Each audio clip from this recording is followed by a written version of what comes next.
thank you for taking the time to download and listen to this podcast from Celtic Underground. You are possibly picking this up on theceltikunderground.substack.com.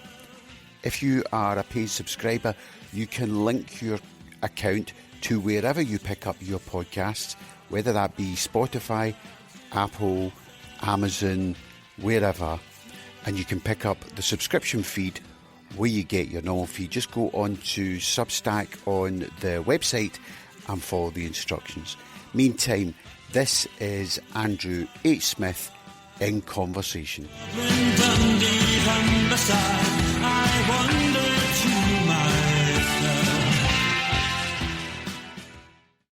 Hi and welcome to a very special episode of our Celtic Underground and Conversation series, because we've got a very special man with us, Frank McGuire. Lovely to see you, and thanks so much for accommodating us in your house.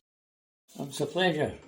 And very special because I'm calling this Frank because I think you must be the most senior season book holder that we have in the Celtic community. Have you met anybody that's... Do you want to divulge your age? I'm 96 and I don't need a season book now because I've had a complimentary ticket for the past 3 seasons. Wow.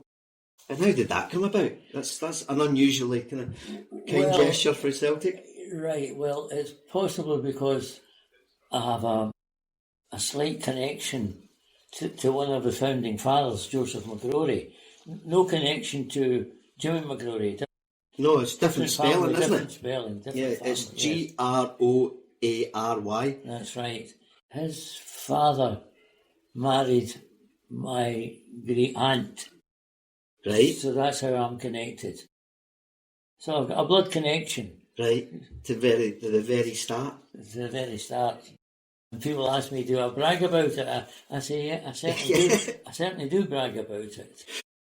And you should brag about the fact that 1937 was your first game, 89 years ago. Aye, I was 8 years older.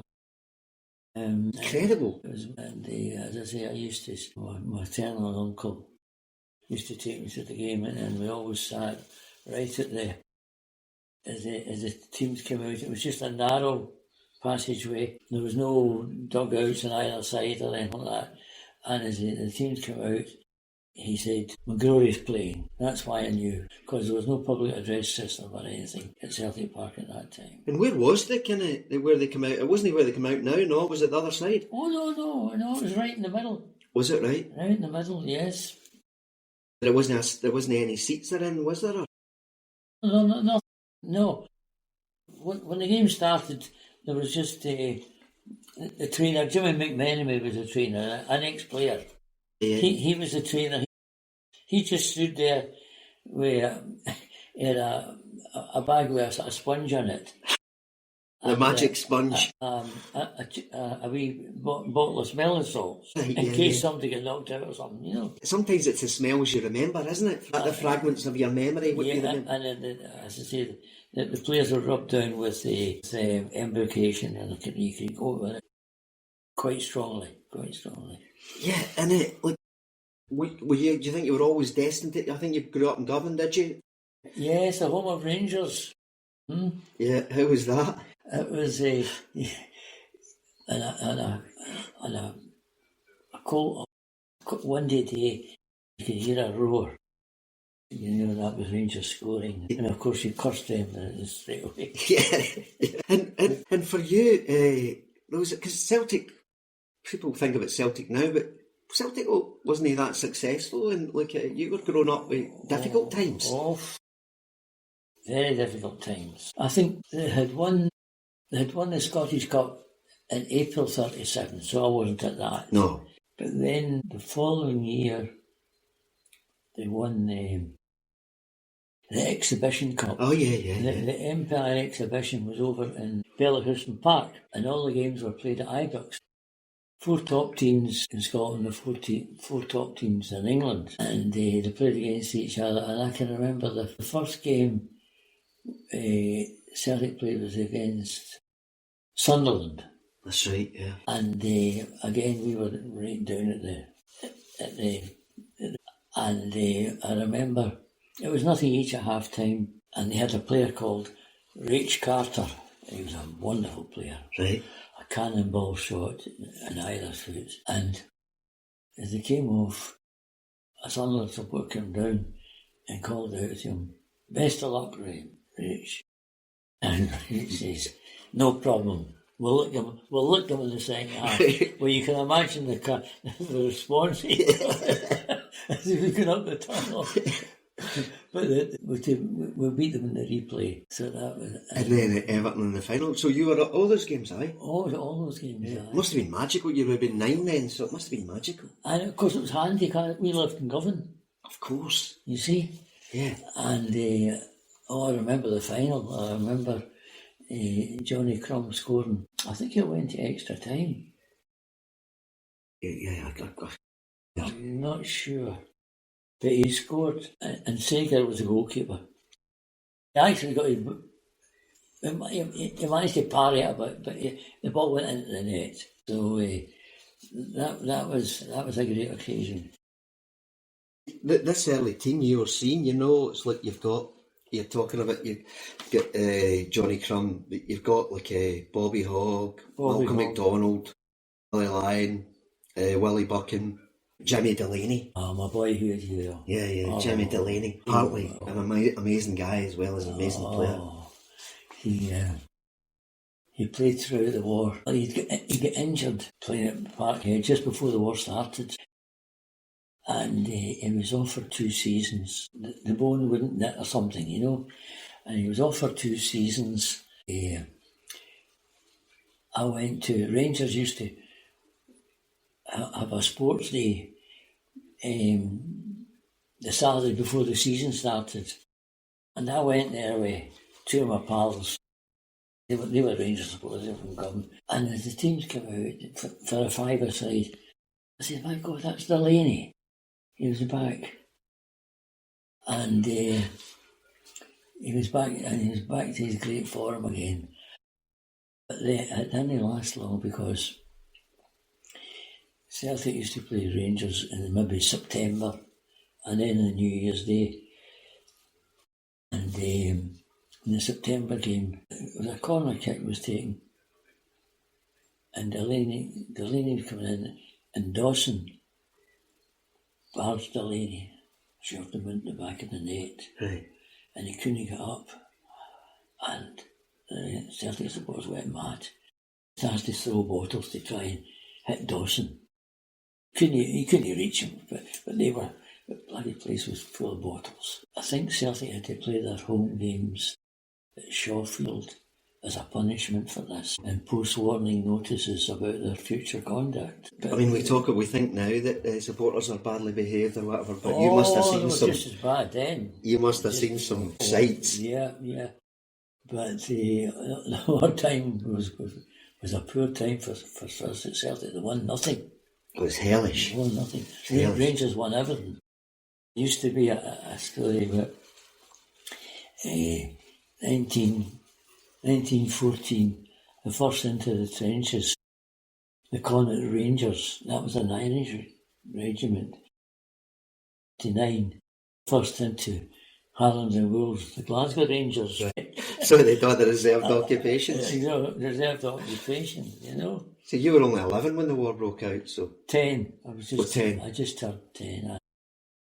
Of course, 10. Sorry, 10. So, as I say, you're... People were distraught when the war started. Oh my God, they couldn't... they had years of unemployment, Yeah. And the last thing they needed was a war. It's always the last thing we need. When the war started, everybody got a job then because they were looking for munition workers. The biscuit factory up at the top of the road started to make bombs instead of biscuits. Yeah, man, he worked in one of those. Yeah.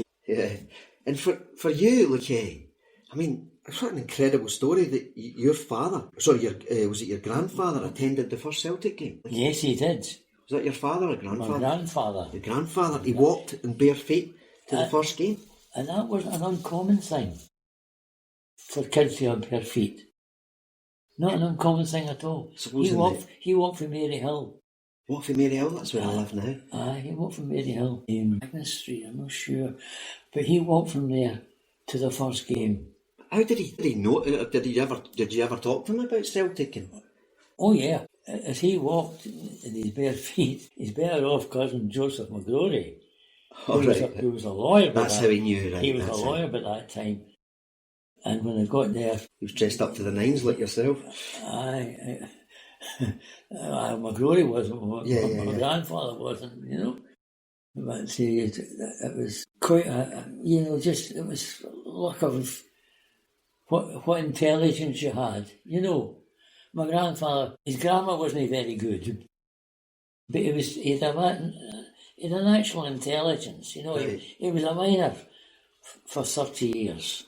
Right. My grandfather was too. Aye. But he was there I remember I went down a mine organised, especially during the war. We went down a mine in Blantyre.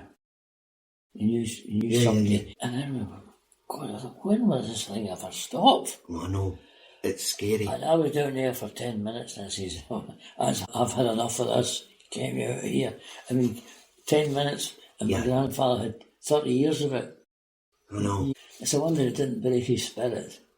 Same with Jock Stein. Jock used to talk about that. That's right, that darkness, blackness, and bleakness. He used to, and he would be playing in working as a miner in the morning and play for Albion Rovers in the afternoon, playing against Celtic. Astonishing. And then the post-war years, my mum says she was like yourself, God rest her, but she was a Celtic nut. She used to always talk about the 50s, biting your fingernails, praying for a draw, the 40s and 50s. I know. It was a hard school for you, say? Oh, aye. Because we, just after the war, the Scottish Cup was brought back and all the records of everything that happened during the war, they're not the official records. Because they were all guest players and such like. That's right. The first, I think it was January, the Scottish Cup was usually played, so that would be about 1946 or 47, the first Scottish Cup Celtic were playing in. Played against Dundee at Dens Park, and we were scrambled to get tickets. And we were beaten 2-1. What a start. 2-1. After you've waited all these years. Oh, no. There's one reporter there. He was more or less set himself up as a Celtic scribe. You know that feeling? He commented on the game. He was born that year. And he was commenting on the game. Right. Worked that one out. He must have been a child prodigy. Oh, God, aye. Baby prodigy. Aye. And of course then, Europe comes in, and you got to some of the great occasions. Oh, yeah, well, the first... Did you go there? Yes. Right. Was that your first experience of being abroad, or had you been abroad outside of Celtic? I had been... just after the war finished, we could go abroad. In 46. Right. I think I was in Paris or something. Right. What was your profession? How did you... I was a publican. Well, I took over from my grandfather, from my dad. I inherited the pub. Right. Where was it? It was in Cathedral Street. Oh, right. Corner of Grafton Street. Nearly opposite the maternity hospital. Yeah. But as I say, from then on, Celtic, very poor teams. Great players, but never seemed to blend it. During the war, it was hopeless. They never really tried, I don't think, during the war. They weren't interested. Rangers tried. Yeah. They won everything, Celtic won nothing. And for a few seasons after that, it didn't improve much until about 19... Did you worry that Celtic were ever going to be a force again? Because they were really the fourth best team in Scotland at that time. Hibs and Hearts. I know. Aberdeen were good. But I remember up to Parkhead one day, I wanted to get tickets for an away game at Tynecastle. And it was Jim Kennedy. I remember. I worked with Jim. He said to me, I said, yeah, I want a couple of tickets for Tynecastle. He says, are you in a supporters club? I said, no, I used to be. He says, when was that? And I quoted the year. He wasn't even born. So you you just went to the games yourself, by and large? Well, I had to go because my uncle was called up during the war. So I just went my own. Right. You know, it was... Even at 11? Aye. I could just go on a tram car at Govan, up to Bridgeton Cross and walk up to Parkhead from there, you know. That's what I did. And you said to me, I read some of the things that your son, who's kindly set this up for us, like he was saying that the smell of you thought the trains were deliberately timed to go past Celtic Park because of the belch and smoke. There was an old railway line behind the end up at Celtic. Celtic. They were supposed to be reopening that for the Commonwealth Games, but didn't they? And it was a blackout on during the war. Right. You know, so the games had to start early so they could finish. Of course. Before the and I know steam engine would come on and stop and belch out smoke. And I was saying that, but he's a regular supporter. Makes it even harder for us. You know? See, but to be there, like, having gone through that, like, so you're in the late 30s, and, I mean, Celtic didn't win. I mean, for instance, I don't think they won Ibrox between, like, 8 and 54 or something like that. You know, these things. Oh. It was like, so you saw that. Obviously, you saw the 7-1 game then. But that was a kind of oasis in the desert, wasn't it? Yeah. Were you at that final? Aye. Do you remember anything about that one? I remember Fernie scoring, the final goal was a penalty kick. That was a great team. It didn't last long. But it didn't feel like, did you mean the barn years, the wilderness years, didn't feel? I'm trying to think, before they really won anything at all, was they won the exhibition cup. Yeah. And then the Coronation Cup. Well, I've forgotten that. Jimmy Delaney was only in the reserve team about a year, and they played what they called the Charity Cup at that time. It was a beautiful trophy. Right. And played against, it was Rangers, and Jimmy had scored a hat-trick. Right. He came in, and Mealy came in, and he says to Mealy, "What do you think of that, boss?" And he says, "Don't let it go to your head." And he walked out. So when Jock come back as manager, did you think things would change? Or was it... Because I mean, Celtic... They had McStay for a while. Yeah, he didn't have a great time. No, didn't last long. And were you going to all the games at this time? Most of the games at this time, were you going home and away at this time? Pretty well, yeah. I'm trying to think when I didn't see the 37 final. No, that would do. You've been too young. No. But you must have seen most after that. Oh, I saw the Coronation final. And you saw the Empire exhibition. And then Charlie Tully. What a character was Charlie. He was there for 10 years, from 48 to 58. What the scrapes he got into, especially Bob Kelly. I mean, were you always like, my mum was always she'd always pretty much contempt for the old... the Whites, the Grats and the Kellys. Yeah. You must have grown up like that. Oh, mate. They used to say, before the game started, Desmond White would come up and sort of look around and say, that's him trying to figure out what kind of attendance he was going to declare today, you know. We can't talk about Rangers beating the Tracks fans. We beat them as well. Just in different ways for lining folks' pockets. You must have grown up as a support then, like just knowing that these people were holding Celtic back. Yeah. And I say, those legions of players came and went, called them the Kelly kids, but never achieved really much, you know. Until Jock, kind of. Until Jock came in, and first of all they said that they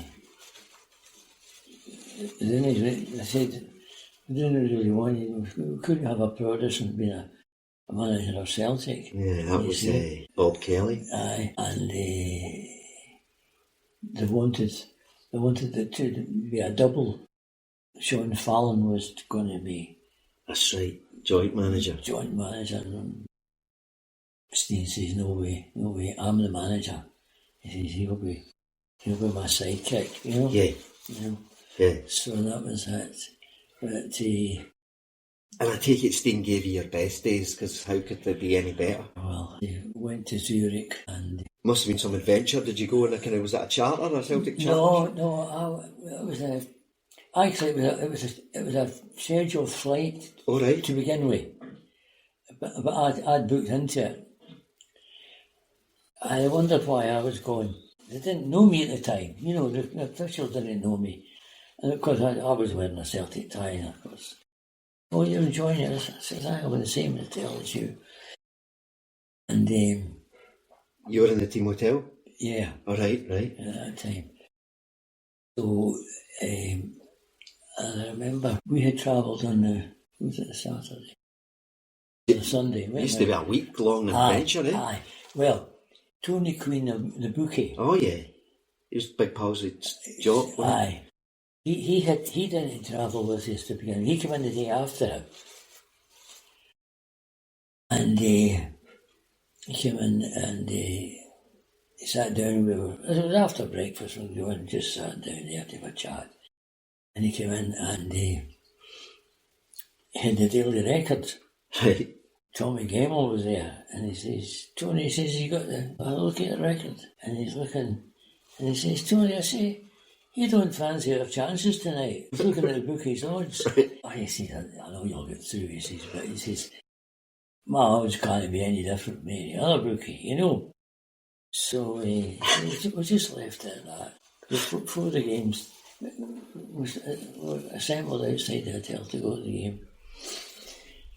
And Tommy again will come over to me. He says, I'm looking for Tony here. I says, I haven't seen him this morning.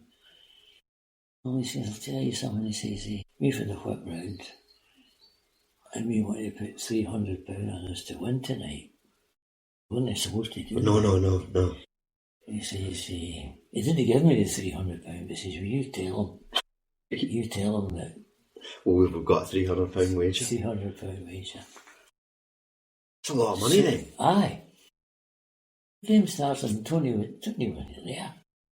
And as the teams come off at half time, we're still 2 up. And Gemmell looks up at me and goes like this. I said, Bravada. Oh, he cursed Tony. It's probably much more than their win bonuses. Oh, they were big washers at that time. And the season before, you'd gone to Liverpool when they were at the Cup Winners' Cup semi-final. And your son was telling me, bizarrely, you bought Rangers shares. What's the story behind that? Oh, aye. Why did you do that? I'll tell you, I'd forgotten about that. We went down to Liverpool, Jimmy Gordon and myself and somebody else. Jimmy set up Radio Clyde. Of course, yeah. Aye. I was a good pal of mine at that time. Lord Gordon, I think he became, didn't he? Lord Gordon, yes, I did indeed. We knew which hotel the most of the pressmen would be in. You see, we were talking there and he spotted. Oh, he says, there's somebody I want to talk to up there. And he left us and he came back. This guy, he says he's got 10 Rangers shares. Right. And I want you to know, we'd be interested in buying them. Of course, Rangers supporters couldn't get near them. Of course, that's right. We couldn't resist it. Aye, and I think I took 2 or 3. I've got the shares up. You still got them then, eh? No, it's the Celtic shares I got up there. Oh, yeah. So, as I say, we bought these, and I could go to the Rangers AGMs.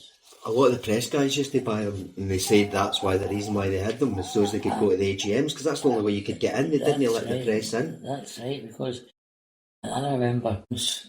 Did you ever go to the AGM? Aye, 2 or 3. I always near the exit. I remember once the AGM was in the Mitchell Library in North Street, and I had the pub just round the corner at the time. And the policeman knew me, and as I was walking into the Rangers AGM, they knew I was a Celtic supporter. And I got saying,